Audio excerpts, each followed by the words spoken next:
రాజ్ తరుణ్ లావణ్య వ్యవహారం రోజుకో కీలక మలుపు అయితే తిరుగుతూ ఉంది.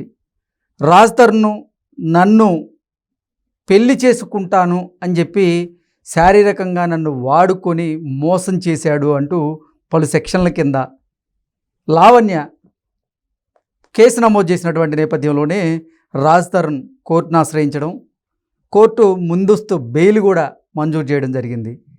ఏంటి దీన్ని ఎలా చూడాలి అసలు? లావణ్య ఏమనుకుంది, చాలా సింపుల్గా రాజ్ తరుణ్ మీద కేసు పెట్టేసింది. ఏమని, మొన్న చట్ట సవరణలు జరిగిన తర్వాత ఎవరైనా సరే పెళ్లి పేరుతో ఒక ఆడదాన్ని నమ్మించి వంచి వాడుకొని వదిలేస్తే కఠిన కారాగార శిక్షతో పాటు భారీ జరిమానా కూడా ఉంటుంది అని మొన్న సవరించిన చట్టాల్లో ఉంది. అది అడ్డం పెట్టుకొని ఒక మంచి లాయర్ని పెట్టుకొని ఆనందంగా కేసేసింది.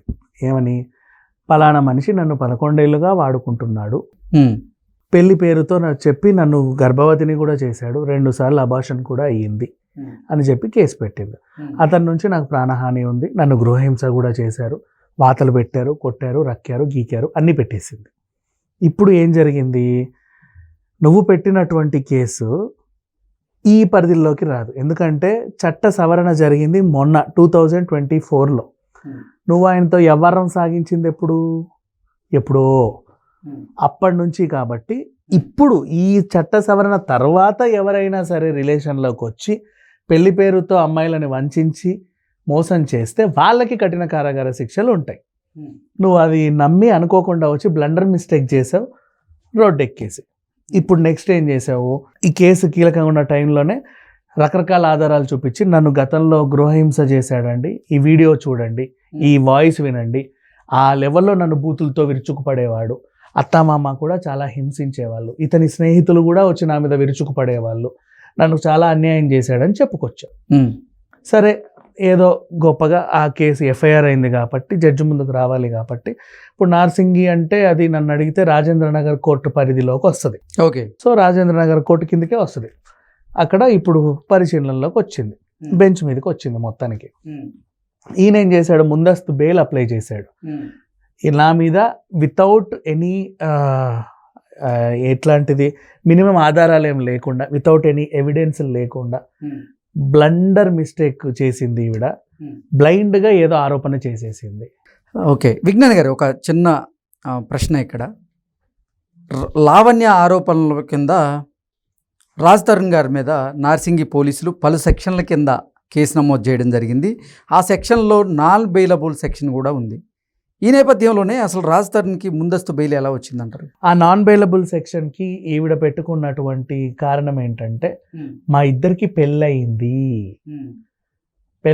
అని చెప్పింది. పెళ్లి పేరుతో నన్ను వంచి మోసం చేశాడు, పెళ్లి చేసుకొని నన్ను ఇలా చేశాడు అనే బ్లండర్ మిస్టేక్ చేసింది లావణ్య. యాక్చువల్గా పెళ్లి చేసుకుంటానని నన్ను మోసం చేశాడు అనేలాగా కేసు కొనసాగితే బాగుండేది, ఇప్పుడు ఆమె గెలిచేదే. కానీ మొన్న చట్ట సవరణలు జరిగాక ఈ అడ్వకేట్ ఏం చదివి చచ్చాడో తెలియదు, కానీ దాని గురించి ఆమెకి ఇచ్చిన ఉచిత సలహా, పెళ్ళైందని చెప్పి రాయి, నీకు బాగా వర్కౌట్ అవుతుంది. ఏంటి వర్కౌట్ అయింది నీ బొంద? ఆమె పెళ్ళైంది ఎప్పుడో, నీకు ఇప్పుడు వచ్చింది ఈ చట్టం, ఇక తర్వాత జరిగే వాటి మీద ఇది వర్తించదు, దీని మీద వర్తించదు. అది వీళ్ళు మైనస్, అదొక పెద్ద మిస్టేక్ చేసి పెళ్ళయిందని చెప్పింది. ఇప్పుడు వీళ్ళు ఏమడిగారు, నా దగ్గర ఆధారాలు లేకుండా నా మీద ఎలిగేషన్ పాస్ చేసింది, నాకు బెయిల్ ఇవ్వండి అని అర్జీ పెట్టుకున్నాడు. ఇప్పుడు ఈ బెయిల్ పరిశీలనలోకి వచ్చింది. అమ్మ, నువ్వేదో పెళ్ళైంది, నా మొగుడు నన్ను ఏదేదో చేశాడు అని చెప్పి కేసు పెట్టావు కదా, మీ ఇద్దరికి పెళ్ళైనట్టు ఆధారాలు సమర్పించండి అని అడిగాడు.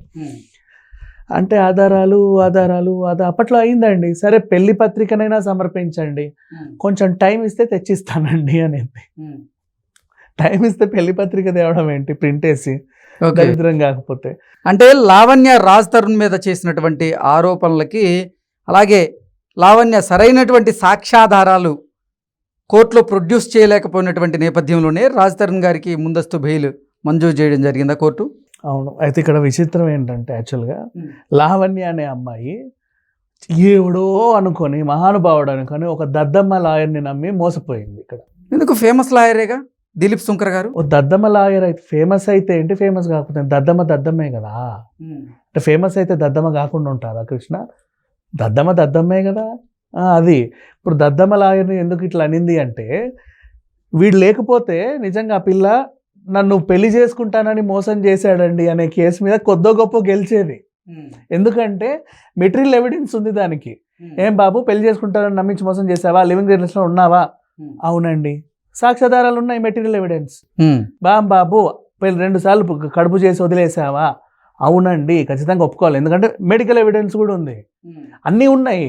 ఇంకా ఆయన నన్ను హింసించాడని దానికి వాయిస్ రికార్డులు, మెడికల్ ఎవిడెన్స్ ఉందన్నారు కదా. మెడికల్ సర్టిఫికేట్లో రాజ్ తరుణ్ లావణ్యని భారీగా అంగీకరిస్తూ సైన్ చేశాడా? చిచ్చి ఆమెకు అబార్షన్ అయినట్టుగా మెడికల్ సర్టిఫికేట్ అంతే. ఇవి మరి దాంట్లో అయినా రాజ్ తరుణ్ గారి సిగ్నేచర్ ఉంది. ఇప్పుడు అబార్షన్ చేయాలంటే డాక్టర్లు ఛాన్సే లేదు. అబార్షన్ చేయించే ముందు డాక్టర్లు ఆ అమ్మాయి తరపున ఎవరొకరితో సంతకం పెట్టించుకుంటారు కదా. ఇప్పుడు అంటున్నాను, అందుకే దద్దమ్మ లాయరు అని. అబార్షన్ అని వాడు అలా పెట్టాడు దాన్ని, కానీ అబార్షన్ కాదు, పిల్స్ వేసుకొని పోగొట్టుకున్నారు కడుపుని. 2 సార్లు జరిగింది ఆ వ్యవహారం. 2 సార్లు బలంగా ఉంటదమ్మా అబార్షన్ అని రాయి అన్నాడు, రాసింది. ఈ ఎవిడెన్స్ కింద ఫెయిల్ అయింది. నెక్స్ట్ పెళ్ళయింది అని చెప్పు, ఇంకా బాగుంటుంది అని చెప్పాడు, రాసింది. ఏమ్మా ఆధారాలు చూపించమని అనింది, సరిపోయింది. ఈయనకు బెయిల్ మంజూరు చేస్తా, ఇది మేము ఆధారాలు లేకుండా మేము తీసుకోమమ్మా తల్లి, ఇంకో మంచి లాయర్ని పెట్టుకొని ఈసారి మళ్ళీ ప్రయత్నించు అని చెప్పి పంపారు ఆవిడ. ఇప్పుడు మరి లావణ్య గారి నెక్స్ట్ స్టెప్ ఏంటి? ఏముంటుంది నెక్స్ట్ స్టెప్ చెప్పు కృష్ణ. ఇట్లాంటి వాళ్ళ విషయంలో సింపుల్గా చెప్పాలంటే, నీకంటూ నీ కేసు మీద ఒక క్లారిటీ అనేది ఉందా? ఫస్ట్ ఏం చెప్పావు? న్యాయం జరగాలని మొన్నంతా రోడ్డెక్కి కూర్చున్నావు. ఏం న్యాయం అమ్మా అంటే, నా మొగుడు నాకు కావాలి అన్నావు, రాస్తారు నాకు కావాలి, నేను ఆయన దగ్గరే ఉంటా అన్నావు. ఓకే సరేలే, ఏదో పోరాడుతుంది అనుకున్నారు. నువ్వేమన్నావు? నాకు అవసరం లేదు, నేను వదిలేసా, చీపా, నన్ను అంటే నేను ఎందుకు వదిలేసా, నేను కూడా చీపో అనేసా అని చెప్పేశావు. చీపో అని కూడా నీకు 10 రోజులు అయింది, అవునా? నిన్న మొన్న కూడా నువ్వు టీవీకి ఎక్కి మళ్ళీ కూర్చున్నావు. నువ్వు వదిలేసిన తర్వాత మళ్ళీ ఎందుకు వస్తున్నావు? నీకు ఇంకేం కావాలి? ఇప్పుడు రాజ్ తరుణ్కి కోర్టు ముందస్తు బెయిల్ మంజూరు చేసినటువంటి నేపథ్యంలో ఈ వివాదం ఇప్పటికైనా సమస్య పోతుందా అంటే వస్తా. సో ఈమె ఈ వివాదాన్ని కొనసాగిస్తా మళ్ళీ టీవీకి వచ్చింది. సో ఇప్పుడు నీకేం కావాలి?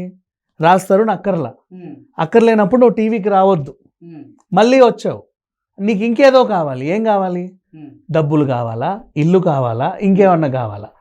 ఇల్లు అది ఆయన ఇవ్వడానికి కూడా రెడీగా ఉన్నాడు, కానీ నువ్వు చెప్పడానికి రెడీగా లేవు నీకేం కావాలి అనేది. నీకేం కావాలో ఆ లాయర్ ఇంకా డిసైడ్ చేయాల, ఎందుకంటే వాడికి ఎంత వస్తుందో నీకెంత ఇవ్వాలో వాడి తెలియదు కాబట్టి ఆ లెక్కల్లో వాడు సతమతం అయిపోతున్నాడు.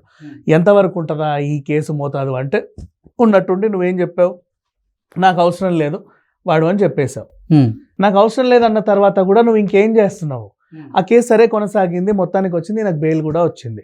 ఇక ఈ కేసులో ఎవరు గెలిచారు అంటే రాజ్ తరుణే గెలిచాడు అని కూడా చెప్పకూడదు, ఎందుకంటే రాజ్ తరుణ్ పోటీలో ఉంటే గెలుస్తాడు.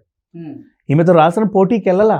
ఇప్పుడు ఒక కుక్ ఉంది, నువ్వు దాంతో అది కరిపించుకున్నావు, సరిపోయింది, అంతే, వదిలేసి. ఇక్కడ ఈ కేసు ఇది, నువ్వు కుక్కతో పోటీ పెట్టుకొని నువ్వు ఎక్కువ కరుస్తావా నేను ఎక్కువ కరుస్తానని పోటీకి వస్తే అది వేరే విషయం, ఎవరు గెలుస్తారని. ఇంతకీ ఈ రాజ్ తరుణ్ లావణ్య వ్యవహారంలో ఎవరు ఏం సాధించినట్లు? ఎవరు ఏమీ సాధించలేదు, పరువు పోగొట్టుకున్నట్టు అంతే. అప్పుడెప్పుడో డ్రగ్స్ తీసుకొని ఇంత పరువు పోయింది, మిగిలింది ఏమన్నా ఉందా అంటే ఇప్పుడు తీసేసుకుంది, సరిపోయింది.